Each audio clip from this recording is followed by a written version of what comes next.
Figure 4 study. The shape of the figure 4 is a recurring motif in this study. Horton stated the figure 4 position, rotated it, inverted it, placed it on the floor, and converted the shape into a push-up position.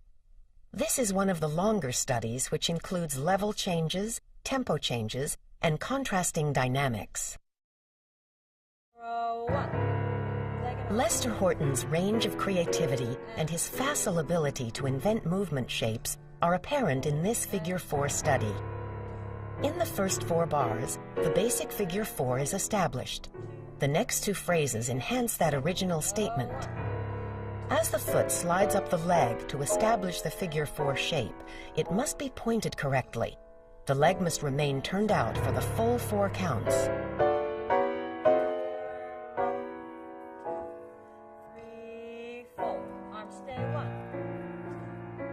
The next 2 phrases enhance the original statement and increase the stretch for the body.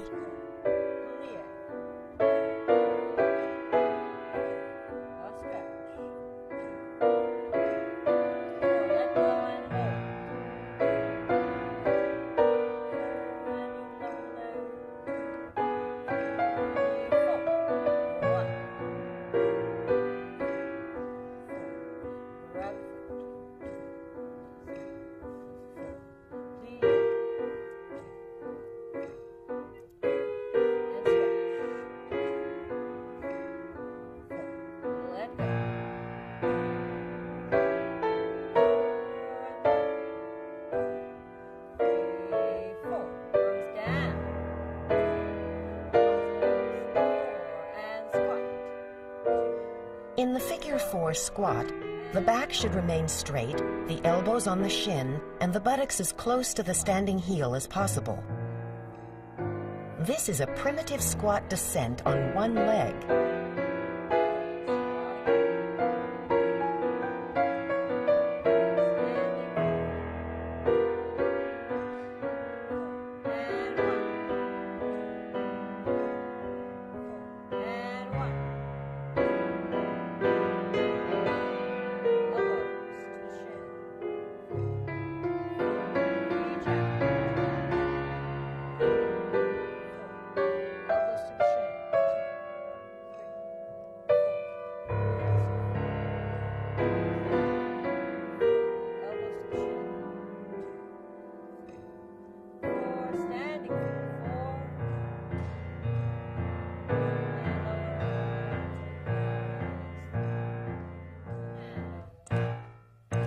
Once the dancers are on the floor, we see another figure 4, this time seated.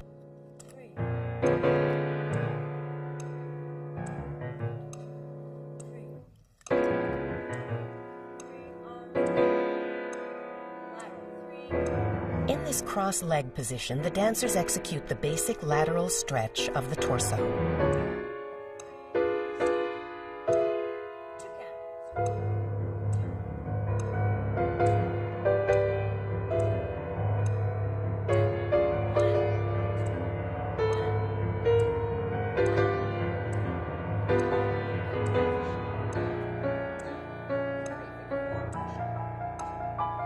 In the figure 4 push-up stretch, the heel must remain in constant contact with the thigh of the extended leg.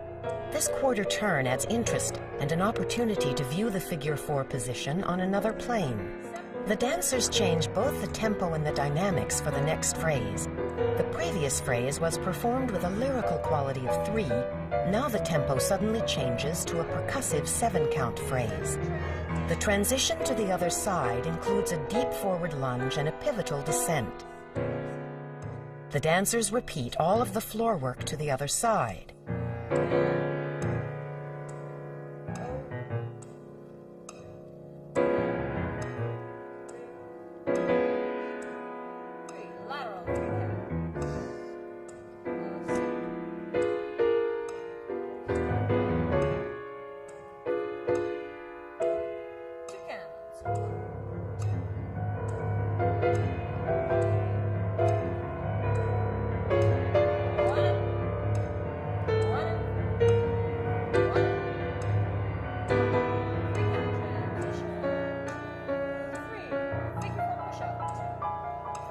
The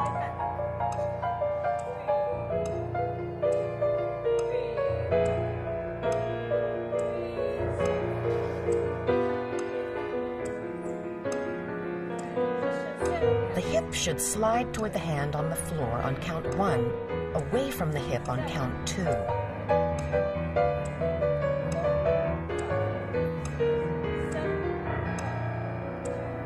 The final phrases include a series of ascents and descents in the figure 4 position, at first slowly with 8 counts, then very quickly in 3 counts. The dancers end the study on an upbeat, with the arms sharply moving to closed Egyptian and the feet moving equally sharply to parallel second. As the elbows touch the shin in the figure 4 position, the dancer is performing the primitive squat descent on one leg. If possible, the sole of the foot should be on the floor in this cross-leg position. This extension of the bottom leg into the seated figure 4 position is extremely difficult. The advanced technique of these dancers makes it possible for them to complete the leg extension before placing the hand on the floor. Placing the hand on the floor as the leg extends enables dancers with less hip rotation and stretch to accomplish the movement. The hip slides away from the hand on the floor, which places the hips over the standing leg and enables the dancers to lift into the deep forward lunge easily. In the cross lunge position, the extended leg remains straight while performing the figure 4 descent.